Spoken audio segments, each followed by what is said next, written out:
Jesus had a secret. He would slip away to desolate places and return with power. But he was always alone. In this video, I am going to give you 3 hacks to turn your solitary prayer into a direct line to God.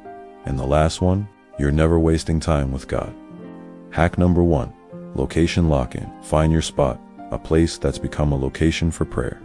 It could be a park bench, a corner in your home. It doesn't matter. Just go there consistently.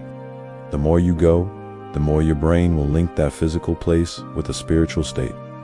Hack number 2, stillness before you spill. Don't talk to God until you become still. Take 4 deep breaths.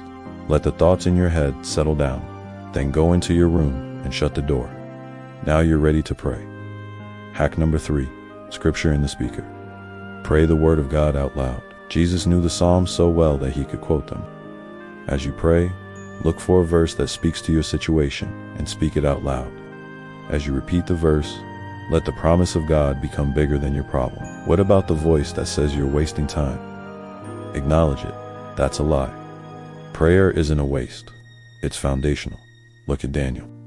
He prayed 3 times a day, and when trouble came, an angel told him, God heard him the first day. Your quiet time is God's launch control.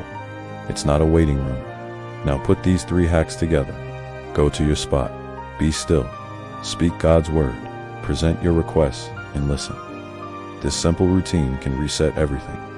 For the next 30 days, I challenge you to try it. Find your spot, be still, speak scripture, pray with boldness, and listen for God's voice. As you do, I believe something will break open. Close this video, go find your spot, and meet the one who's waiting for you.